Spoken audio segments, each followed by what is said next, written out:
యానాంలోని నిరుపేదలకు Reliance ONGC సంస్థల నుండి మత్స్యకారులకు ఇస్తున్న పరిహారం మాదిరిగా అర్హులైన అన్ని వర్గాల పేద ప్రజలకు పరిహారం చెల్లించాలని కాంగ్రెస్ నాయకులు ముల్లగలపాటి ప్రసాదరాజు, చీకట్ల రామకృష్ణ కోరారు.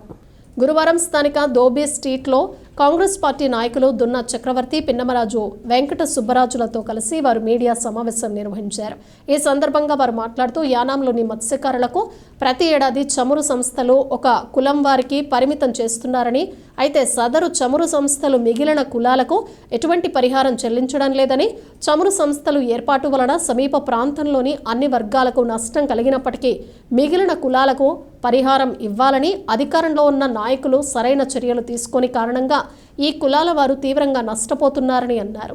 యానాం అసెంబ్లీ నియోజకవర్గంలో చమురు సంస్థల కార్యకలాపాల వల్ల రహదారులు అన్ని శిథిలమయ్యాయని, ఎస్సీ భూములను చమురు సంస్థలు పనులు చేపట్టిన నామమాత్రంగా నష్టపరిహారం చెల్లించడం తప్ప ఏ ఒక్క ఎస్సీ రైతుకు పూర్తి స్థాయిలో పరిహారం నేటి వరకు చెల్లించలేదని, ఒక కంపెనీ ఏర్పాటు జరిగిన సందర్భంలో ఆ సమీప ప్రాంతాల్లో నివసించే అన్ని కులాల ప్రజలకు పరిహారం, ఉద్యోగం, ఉపాధి మరియు సదరు నష్టపోయిన గ్రామాల అభివృద్ధికి విరివిగా నిధులను కేటాయించవలసి ఉందన్నారు. కానీ ఈ చమురు సంస్థల వలన ఎటువంటి ఉపయోగం లేకపోగా చమురు సంస్థల ఏర్పాటు వలన సదరు ప్రాంతాల్లోని రైతుల తాలూకు వరి, కొబ్బరి పంటలను తీవ్రంగా నష్టపోతున్న రైతులకు ఎటువంటి పరిహారం ఇవ్వలేదన్నారు.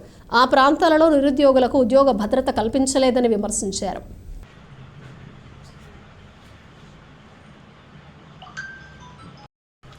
యానం పేదలందరికీ నమస్కారాలు తెలియజేస్తున్నాను. మన యానంలో మనం ఫస్ట్ మాట్లాడవలసింది ఏంటంటే, కాంగ్రెస్ పార్టీ తరపు నుంచి ముల్లపాటి ప్రసాదరాజు అనే నేను యానంలో ఉన్న పేద వర్గాలందరికీ కూడా ఎలాగైతే మత్స్యకారులకి నష్టపరిహారం ఇస్తున్నారో చమురు సంస్థల నుంచి, అదేవిధంగా అన్ని కమ్యూనిటీలకి కూడా పేదలందరికీ, రెడ్ కార్డులందరికీ ఎంతమంది ఉన్నా చమురు సంస్థల నుంచి, అలాగే సిఆర్ఎస్ నిధుల నుంచి కూడా ఏ రకంగా మనం యానానికి అభివృద్ధి చెందుతుందో అదేవిధంగా అన్ని వర్గాలకి అది అందజేసేయాలని చెప్పేసి చమురు సంస్థల నుంచి పోరాటానికి మన యానం తరపు నుంచి ముందుకు వెళ్తున్నాం. ప్రతి యానంలో ఉన్న అందరూ వాటర్స్ అందరూ కూడా దీనికి సహకారం చేయాలని చెప్పేసి దీని తరపున పోరాటానికి నేను కింద ఆఫీసర్ నుంచి హయ్యర్ ఆఫీసర్ల దాకా ఈ లెటర్లు నేను అందజేస్తున్నాను. అలాగే చమురు సంస్థలు కూడా అందజేస్తున్నాను. మా ఎంపీ గారితో మాట్లాడాను. మన వైద్యరంగం గారు ఏమన్నారంటే, దీని గురించి నేను ఎప్పుడన్నా రావడానికి, దీని గురించి ముందు ఉంటాను, నేను ఈ పనులన్నీ కార్యక్రమం చేయడానికి నేను ముందుకు వస్తానని చెప్పి కూడా మనకు మాట ఇవ్వడం జరిగింది.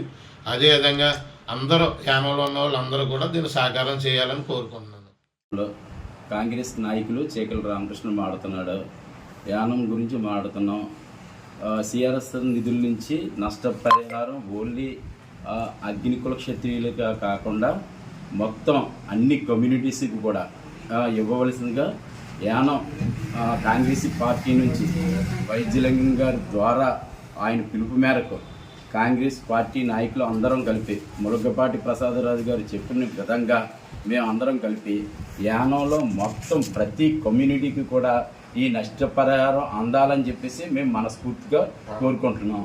అదేవిధంగా మత్స్యకారులోనే కాకుండా అన్ని కమ్యూనిటీలను కూడా లేని వాళ్ళు చాలామంది ఉన్నారు. బిలో ప్రాపర్టీకి కింద దిగువ ఉన్న వాళ్ళు చాలామంది ఉన్నారు. వాళ్ళందరికీ కూడా ఈ నష్టపరిహారాలు అందక చాలా రోజుల నుంచి చాలా విధంగా బాధపడుతున్నారు. ఈ నష్టపరిహారం అనేది యానంలో ఓన్లీ అగ్నికుల క్షత్రియులకి తప్ప కనవ కమ్యూనిటీకి రాకపోవడం వల్ల జనాల్లో మాటలు బయటికి రావట్లేదు. కానీ జనాల్లో గుసగుసలు ఎక్కువైపోయినాయి. వాళ్ళకి ఓటు పెట్టి మనకి ఓటు పెట్టి దీనివల్ల వాళ్ళ ఒక్కలే నష్టపోవడం పెట్టి మనం ఎందుకు నష్టపోవడం లేదు? రైతులు నష్టపోతున్నారు, పంటలు పండట్లేదు. ఈ ఓఎన్జీసీ, ఈ రిలయన్స్ సంస్థల ద్వారా వాళ్ళు ఇచ్చే నష్టపరిహారం చాలా తక్కువ. ఆ నష్టపరిహారం కాదని మన పనులు చేసుకుంటే వాళ్ళు ఇచ్చి నష్టపరిహారం నెలకి 9,500 కాదు, నెలకు 30,000 రూపాయలు సంపాదించుకుంటారు ఎవరైనా సరే. కాకపోతే దీనివల్ల ఈ చమురు సంస్థలకి లబ్ధి తప్ప ఈ యానం ప్రజలకి ఎటువంటి ఉపయోగం లేదు.